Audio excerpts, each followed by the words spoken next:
আসসালামু আলাইকুম। শুভ সকাল। সবাইকে স্বাগত জানাচ্ছি আমার দেশ লিড নিউজে। সঙ্গে আছি তামান্না মিনহাজ।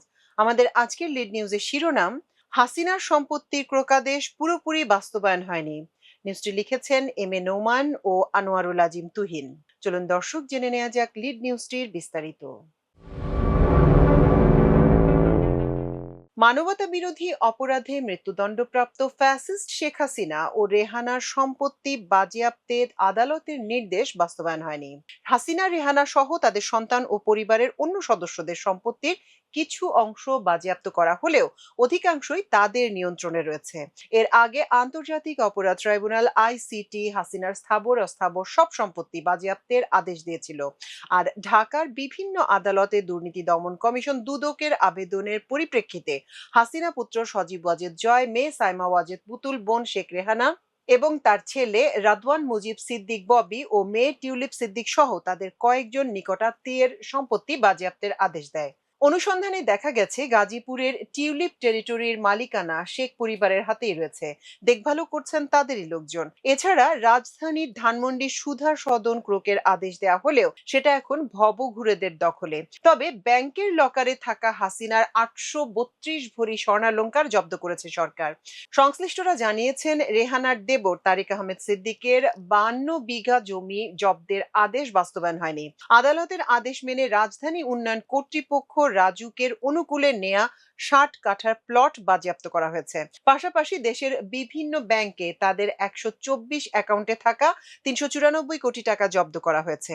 আদালতের আদেশে হাসিনা ও রেহানার সম্পদ বাজেয়াপ্তে ঢিলে ভাব রয়েছে বলে অভিযোগ করেছেন আইনজীবী ও শহীদ পরিবারের সদস্যরা। এটি ন্যায় বিচারের পথে অন্তরায় বলেও জানান তারা। আর ICT chief prosecutor Aminul Islam জানিয়েছেন, আদালতের রায় বাস্তবায়নের দায়িত্ব নির্বাহী বিভাগের। অনুসন্ধানে জানা গেছে, ধানমন্ডির ৫-এর এ সড়কে ১৬ কাঠা আয়তনের ৫৪ নম্বর সুধা সদন নামে পরিচিত বাড়িটি ফ্যাসিস্ট হাসিনা ও তার পরিবারের সদস্যদের বাসভবন হিসেবে ব্যবহার করা হতো।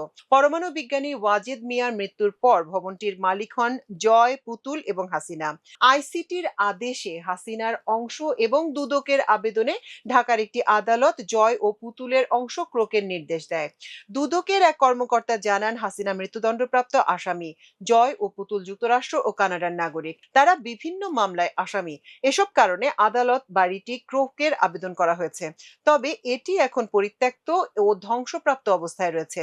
এটির মালামাল ও আসবাবপত্র টোকাইরা নিয়ে গেছে। আইন শৃঙ্খলা রক্ষাকারী বাহিনীর তদারকি না থাকায় এটি এখন মাদক সেবীদের আড্ডাস্থলে পরিণত হয়েছে। ২০২৫ সালের ৩০ এপ্রিল ঢাকার মেট্রোপলিটন সিনিয়র স্পেশাল জজ জাকির হোসেন গালিবের আদালত হাসিনার পরিবারের ৫ সদস্যের বাড়ি ও জমি ক্রোকের আদেশ দেয়। এর মধ্যে পুতুলের রাজধানীর বারিধারার ৪,৯৮,০০,০০০ টাকার বাড়ি, খুলনার দিঘলিয়ায় পুতুল ও জয়ের নামে থাকা ৮৭.৭০% জমি, রেহানা ও তার ছেলে ববি এবং মেয়ে আজমিনা সিদ্দিকের ৮৭.৭০% জমি এবং গোপালগঞ্জের টুঙ্গিপাড়ায় রেহানার নামে থাকা ১৯% জমি ক্রোকের আদেশ রয়েছে। আদালতের এ আদেশ এখনো কার্যকর হয়নি বলে জানিয়েছেন আইনজীবীরা। তারা বলেন, দুদকের আবেদনে আদালত এ আদেশ দিলেও এখনো কার্যকরী পদক্ষেপ নেয়নি সরকার। এছাড়া টিউলিপের নামে গুলশানের ৭১ নম্বর রোডের ১১ নম্বর ভবনের ২,৪৩৬ বর্গফুট আয়তনের B201 নম্বর ফ্ল্যাটটি ক্রোকের আদেশ দেয় আদালত। রেহানার নামে থাকা রাজধানী সেগুনবাগিচার ৭৯ নম্বর হোল্ডিং এর ২০৬ নম্বর ফ্ল্যাট, গাজীপুরের কালিয়াকৈরের শফিপুরে ৮.৫% জমি, ববির নামে থাকা নিকেতনের ৭ তলা বাড়ির ৪ তলা কার পার্কিং সহ ১,৯২০ বর্গফুটের ফ্ল্যাট এবং একই আয়তনের ৩য় তলার আরেকটি ফ্ল্যাটও ক্রোকের আদেশ দেয় আদালত। একই এলাকার অন্য একটি ভবনে কার পার্কিং সহ দ্বিতীয়, পঞ্চম, ষষ্ঠ ও সপ্তম তলায় ১,৮০০ বর্গফুট করে ৪টি ফ্ল্যাট ক্রোকের আদেশ দেয় আদালত। তবে এসব সম্পত্তি বাজেয়াপ্তের আদেশ এখনো কার্যকর হয়নি বলে জানান দুদকের এক কর্মকর্তা। ২০২৫ সালের ১১ই মে ঢাকার আদালত কার্যক্রম নিষিদ্ধ আওয়ামী লীগের সভাপতি হাসিনার ছেলে রেহানা, মেয়ে পুতুল, বোন রেহানা সহ তাদের স্বার্থ সংশ্লিষ্ট ১২৪টি ব্যাংক হিসাব অবরুদ্ধ করার নির্দেশ দিয়েছিল। অপর এক আদেশে Sheikh Mujibur Rahman Memorial trust, centre for research and information CRI, সূচনা ফাউন্ডেশন, বঙ্গবন্ধু স্মৃতি জাদুঘর এবং আবু সিদ্দিক মেমোরিয়াল ট্রাস্টের ব্যাংক হিসাব অবরুদ্ধের আদেশ দেয়া হয়।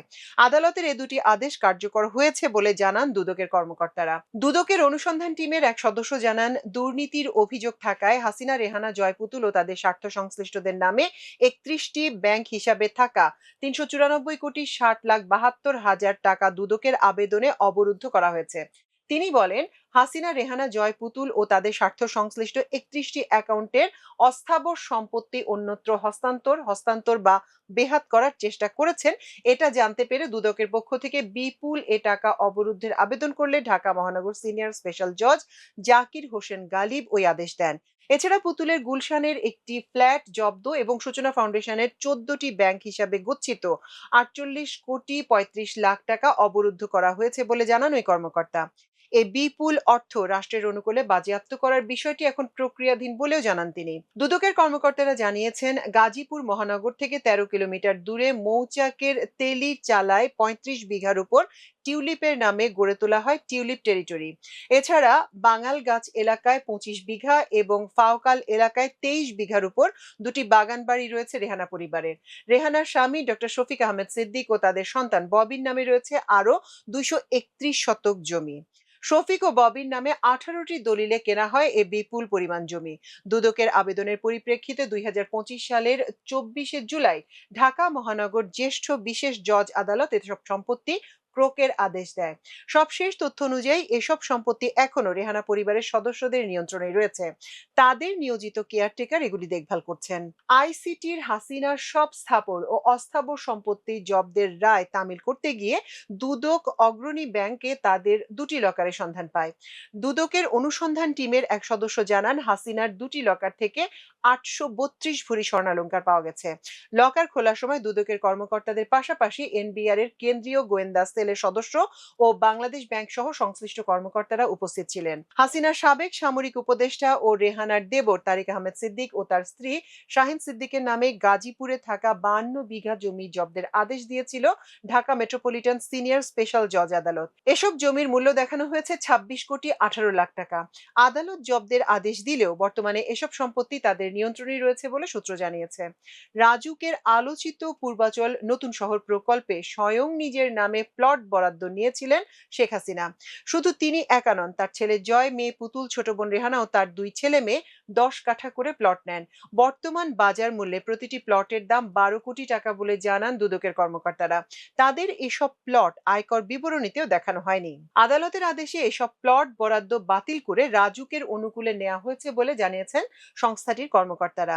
সম্পত্তি ক্রোকের আদেশ বাস্তবায়নের দায়িত্ব রাষ্ট্রের নির্বাহী বিভাগের বলে জানান চিফ প্রসিকিউটর আমিনুল ইসলাম।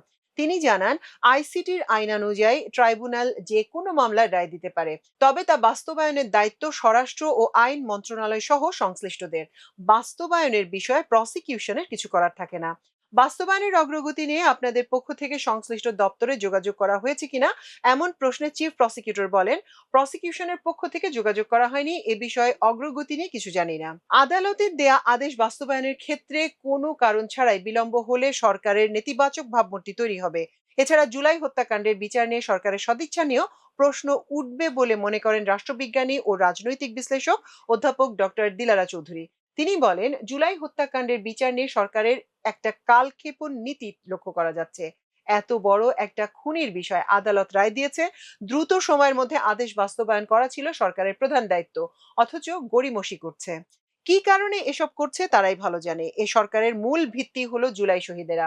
সবার আগে এসব হত্যাকাণ্ডের ন্যায় বিচারের বিষয়ে মনোযোগী হওয়া উচিত ছিল সরকারের, কিন্তু দুঃখজনকভাবে আমরা তা দেখছি না। পলাতক খুনিদের সম্পত্তি বাজেয়াপ্তের আদেশ কার্যকরে আরো বিলম্ব হলে জনমনে একটা আস্থার সংকট তৈরি হবে। এটা একটা গভীর সংকট তৈরি করতে পারে বলেও মনে করেন তিনি। পলাতকদের সম্পত্তি বাজেয়াপ্ত করতে আদালতের দেয়া আদেশ বাস্তবায়নের বিষয়ে ট্রান্সপারেন্সি ইন্টারন্যাশনাল বাংলাদেশ ডিআইবির নির্বাহী পরিচালক ডক্টর ইফতেখারুজ্জামান বলেন, দুদক নিজেরাই উদ্যোগী হয়ে ব্যবস্থা নিয়েছে এবং এর ফলে আদালত সম্পত্তি জব্দের আদেশ দিয়েছে, যা অত্যন্ত ইতিবাচক। মনে রাখতে হবে, এটা বড় আইনি প্রক্রিয়ার একটি অংশ মাত্র। বাংলাদেশের বাস্তবতায় ক্ষমতার সঙ্গে সংশ্লিষ্টদের, বিশেষ করে ক্ষমতাসীনদের ঘনিষ্ঠ বা প্রভাবশালী এমন ব্যক্তির বিরুদ্ধে আইনের নির্মোহ প্রয়োগ হবে, এটা ভাবা সহজ বিষয় নয়। এক্ষেত্রে আমরা এমন কিছু দেখতে চাই না। দেশবাসীর সঙ্গে আমরাও চাই অবৈধভাবে অর্জিত সব সম্পদ আদালতের নির্দেশনা মেনেই যেন বাজেয়াপ্ত করা হয়। আইসিটির ৩ মামলায় হাসিনা সহ ৬ আসামির সম্পত্তি বাজেয়াপ্তের আদেশ এতদিনেও পুরোপুরি কার্যকর না হওয়ায় শহীদ পরিবার সহ ভুক্তভোগী পরিবারের পক্ষ থেকে ক্ষোভ ও হতাশা প্রকাশ করা হয়েছে। আদেশ বাস্তবায়নে সরকারের সদিচ্ছা নিয়েও প্রশ্ন তোলেন তারা। এ বিষয়ে উদাসীনতা স্পষ্ট হয়েছে বলে মনে করেন তারা।